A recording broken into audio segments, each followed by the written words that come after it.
रानी, क्या हुआ? मुझे मेरी तस्वीर नहीं मिल रही, पता नहीं कहाँ चली गई। बेटा, कहाँ रख दी मेरी तस्वीर? मैं तुम्हारे आगे हाथ जोड़ती हूँ, मुझे वो तस्वीरें वापस कर दो। हमें सच में तो नहीं। कहाँ गई वो तस्वीरें? अरे तुम हर बार हमें क्यों डांटती हो? हमें कैसे पता कहाँ गई वो तस्वीरें? हो सकता है उसमें दीमक लग गई हो और काम करने वालों ने उसे कूड़े में बाहर फेंक दिए। क्या? नहीं, क्यों बाहर फेंकी मेरी तस्वीरें?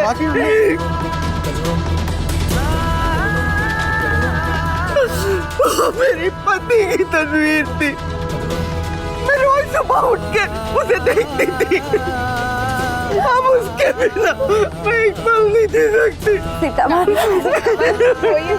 ऐसा करो, मुझे भी छोड़ो, फेंको उसे, मुझे फेंक दो।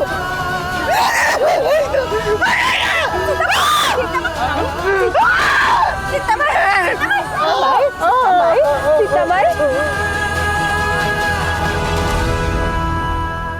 माँ जी सच में हमें। तुम चुप रहो। और तुम्हारी जानकारी के लिए बता देते हैं, हम करोड़पति दशरथ त्रिपाठी के पोते नहीं हैं। हम गरीब विधवाएं हैं जो साधारण सा जीवन जीना चाहते हैं। तुम्हें तो किसी की भावनाओं की कुछ कदर ही नहीं है। तुम्हें पता है नानी कितनी भावनाएं जुड़ी थी उन तस्वीरों से? तुम कैसे निर्णय ले सकते हो किसी की तस्वीर फेंकनी है, क्या करनी है? उनके स्वर्गवासी पति की तस्वीरें थी। माँ जी, हमने अनजाने में गलती कर दी। हमें नहीं पता था वो तस्वीरें आपके लिए कितनी महत्वपूर्ण है। मत रोइए प्लीज, हम वादा करते हैं वो तस्वीरें जहाँ कहीं भी हैं उन्हें ढूंढ कर लाएंगे वापस।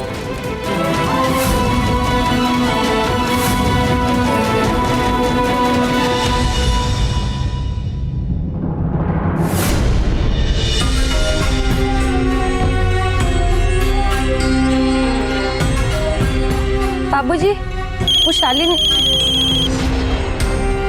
हाँ बोलो त्रिपुरारी। गुरुदेव, हम पहुंच गए घर। अगर आ गए हो तो फोन करने की क्या जरूरत है? अंदर आओ, लेकिन द्वार तक। जी। अरे आप खड़ी क्यों हैं? सुषमा जी, आपको बैठना चाहिए। सुषमा जी, आप बैठिए। आपको ज्यादा देर तक खड़ा रहना नहीं चाहिए। आपको मालूम है कि आपके घुटने में दर्द है, इसलिए जरा आराम से। बाबूजी, वो शालिनी।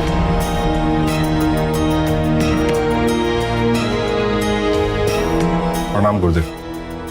क्या खबर लाए हो विप्लव के बारे में? गुरुदेव, विप्लव बाबा तो आज विधवाओं के सारे आश्रम का पेस्ट कंट्रोल करवा रहे हैं और आज रात सारी विधवाओं को राम मंदिर के ट्रस्टी के होटल में रुकवाए हैं। खाना भी बाहर से मंगवाए हैं।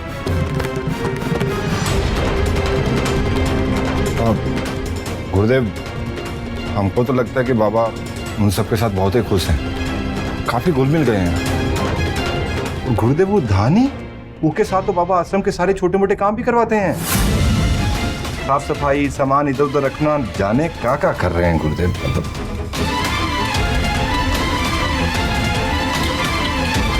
क्या जमाना आ गया है। आग कोई लगाता है और उसमें झुलसता कोई और है। विप्लव की कोई घर वापसी की कोई खबर? अरे नहीं गुरुदेव, इस बारे में तो उनसे कोनो बात नहीं हो पाई। वो कहा कि बाबा तो सुबह सवेरे ही आश्रम के काम में जुट जाते हैं। अरे तो हमको आश्रम ले चलो, हम बात करते हैं विप्लव से। बाबूजी, हमको फालतू बातें सुनने का कोई शौक नहीं है कनक जी।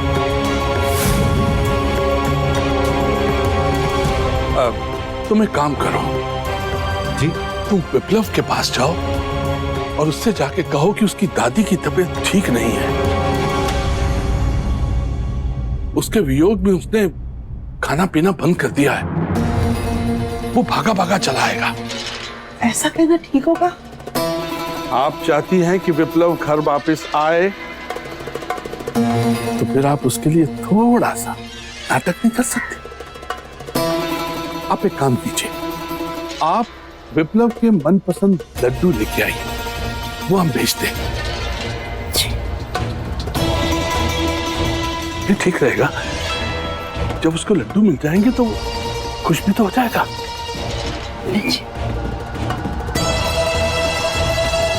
तुम ये लड्डू लेके जाओ जी। और विप्लव से कहना ये लड्डू बनाते वक्त उसकी दादी के हाथ कढ़ाई में झुलस गए। बात समझ में आई?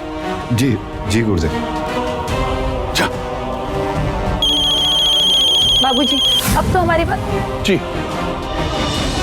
जी, हम जल्दी पहुंच रहे हैं। जी जी, बस तुरंत कह दिया आपको। जी, पंडितों की महासभा से फोन था, हमको वहां पे जाना पड़ेगा।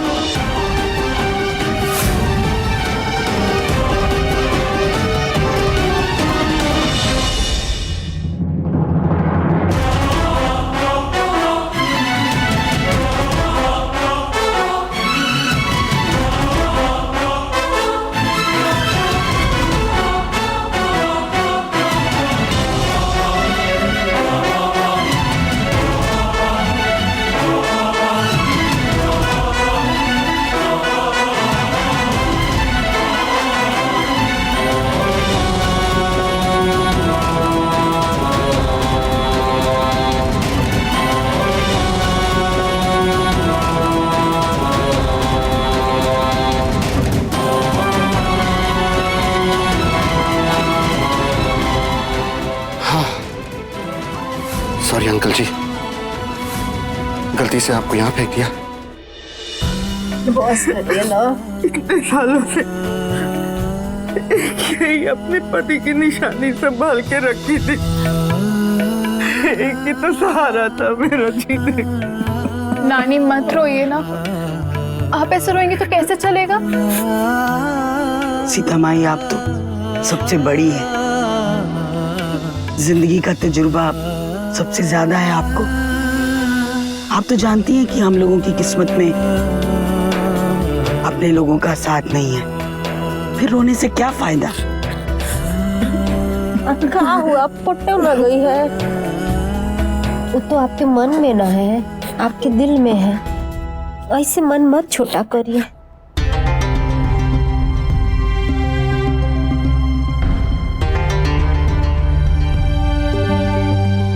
अब काहे लिए आ गए? इतना दुख पचा के तसल्ली नहीं मिली जो फिर आ गए हो तुम काहे परेशान करना चाहते हो? तुम चले जाओ यहाँ से। तुम्हें हमें डांटने का मौका ही चाहिए। अरे हम तो दादी के पति का नाम पूछने आए थे। बोलिए ना दादी। सूबेदार रंजीत सिंह। वाह, अरे जब आपके पति इतने खूबसूरत थे तो नाम तो दमदार होना ही था, सूबेदार रंजीत सिंह।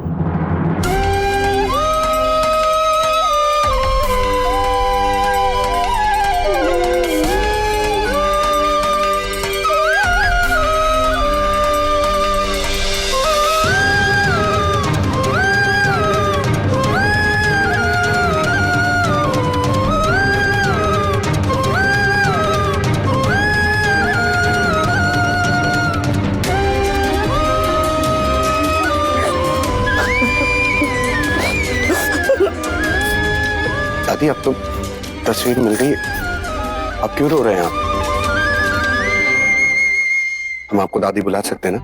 हाँ बेटा, इस उम्र में दादी ने कहेगा और क्या कहेगा। ऐसे हमारी दादी को प्रिंसेस कहते थे।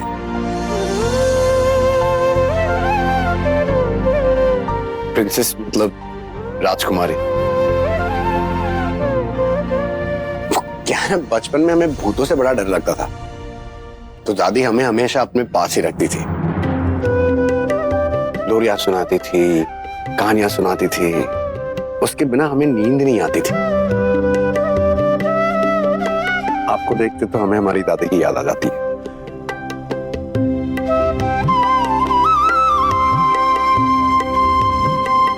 दादी, हमने तो अनजाने में आपका दिल दुखाया, माफ कर दीजिए।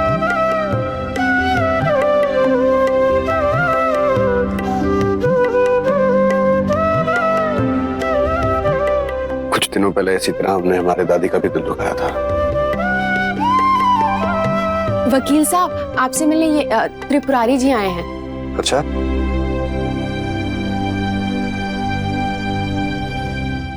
क्या बात है बाबा, आपने तो सारे आंसुओं की कायाकल्प ही बदल डाली। ये रंग रोगन एकदम मतलब। अरे कोशिश तो की हमने, इसके लिए भी क्लास ले ली उन औरतों ने हमारी। अरे बताओ क्या हुआ? आपकी दादी का प्यार लाए हैं आपके लिए।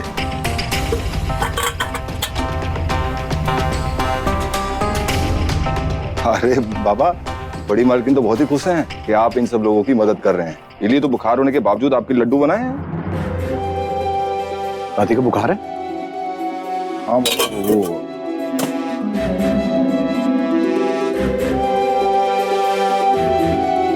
रामू, विप्लव, दादी को देना।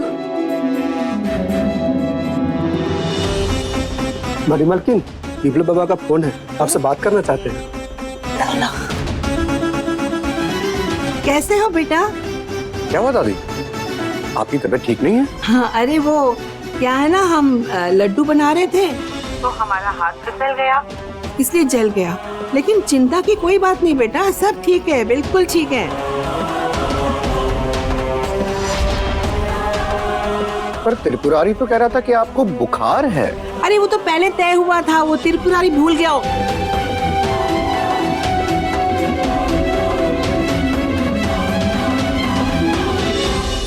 तो प्रिंसेस, आप हमें घर बुलाने का बहाना बना रही है। जान के खुशी हुई दादी, लेकिन आप तो जानते हैं जब तक हमारा काम समाप्त नहीं होता हम यहाँ से नहीं आएंगे। आपसे बेहतर ये बात कौन समझ सकता है दादी? हाँ बेटा, कोई बात नहीं, तुम कहीं भी रहो, खुश रहो। हमारा आशीर्वाद हमेशा तुम्हारे साथ रहेगा बेटा। बाय दादी। क्या भैया, तुम भी शामिल हो गए हमें उल्लू बनाने में? अरे नहीं बाबा, माफी चाहते हैं वो तो। अभी हम चलते हैं। चलो ठीक है। ठीक है।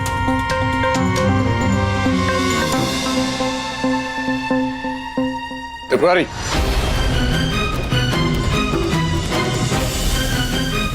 दो दिन के अंदर अंदर उस आदमी का पता लगाओ जिसने अखबार में वो फोटो छापी थी। हमें तुरंत उसका हिसाब चुकता करना है। चिंता न कीजिए बाबा, काम हो जाएगा। पिछले कितने साल से हम पंडित समाज की लगातार सेवा कर रहे हैं। आज तक हमसे किसी ने नहीं पूछा कि हमारे पास इतने पैसे कहां से आए। तो अचानक ये सवाल क्यों पैदा हो रहे हैं? हम पे उंगलियां क्यों उठ रही हैं? हम आपके बारे में बहुत सारी विवादास्पद बातें सुन रहे हैं और जिस तरह से आपका इन चीजों के प्रति व्यवहार रहा है, पूरा पंडित समाज लज्जित हुआ है और ये सब चीजें महंत पद के अनुकूल नहीं है। और इसीलिए हम सब ये समझते हैं कि अब आप इस महंत की पदवी के योग्य नहीं हैं। और हम ये भी जानते हैं कि आपका पोता विधवाओं के साथ उन्हीं के आश्रम में रह रहा है। हम चाहते हैं कि आप उन सब विवादों का जल्द से जल्द निपटारा कीजिए, नहीं तो हम सब आपसे ये महंत का पद वापस लेने के लिए मजबूर हो जाएंगे। अगर आप लोगों को लगता है कि हमारे महंत पद पर रहने से आपकी प्रतिष्ठा को जरा सी भी ठेस लगती है, तो हम आज अभी इसी वक्त इस्तीफा देने के लिए तैयार हैं।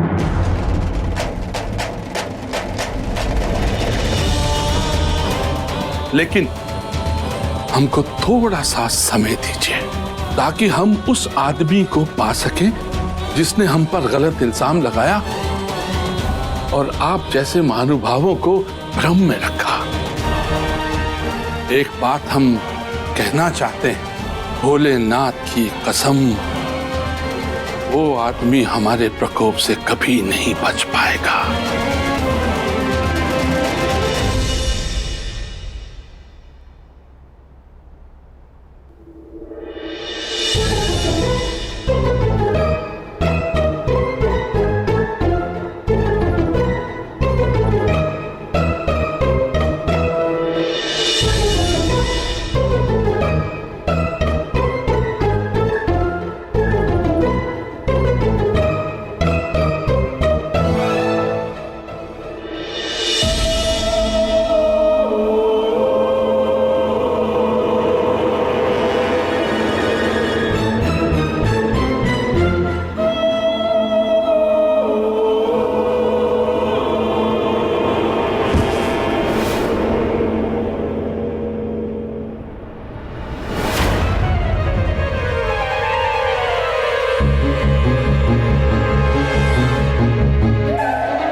ये कैसे हिल रही है?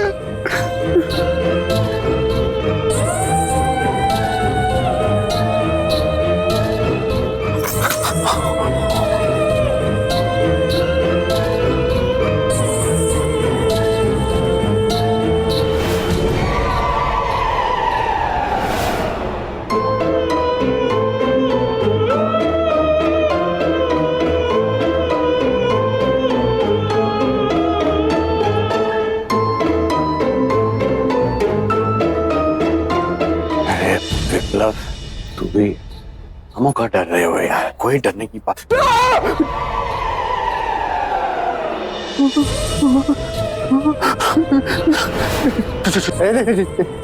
रुक जाओ,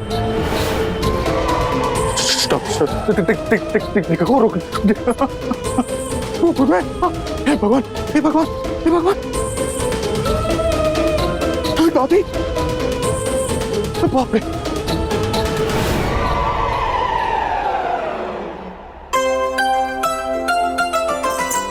देखा, हमने बोला था मेरे पास बहुत अच्छा तरीके से भगाने का। डरपोक राक्षस। अब हमें हमारा कमरा मिल गया था। नहीं, चल चल सो जाते हैं।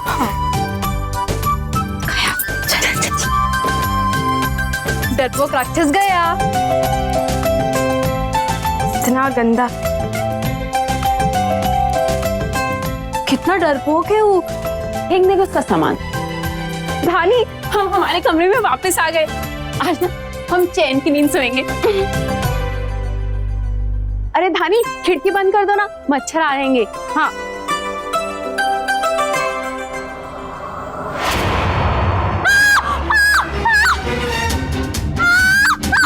क्या हुआ धानी, क्या हुआ?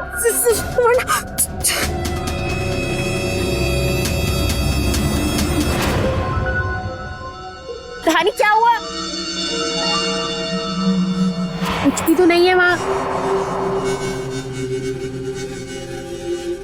कोई नहीं है धानी, कोई नहीं है। चल देख देख, कहाँ है? कोई नहीं है ना धानी? कुछ नहीं है। गंगा मैया का नाम लो और सो जाओ।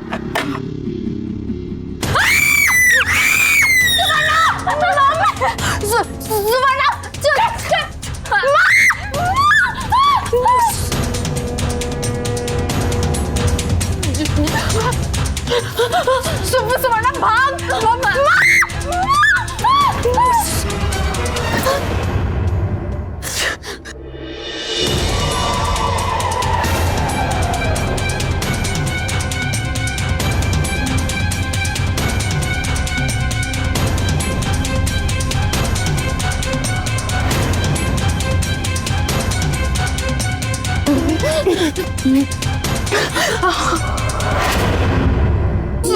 सुवर्णा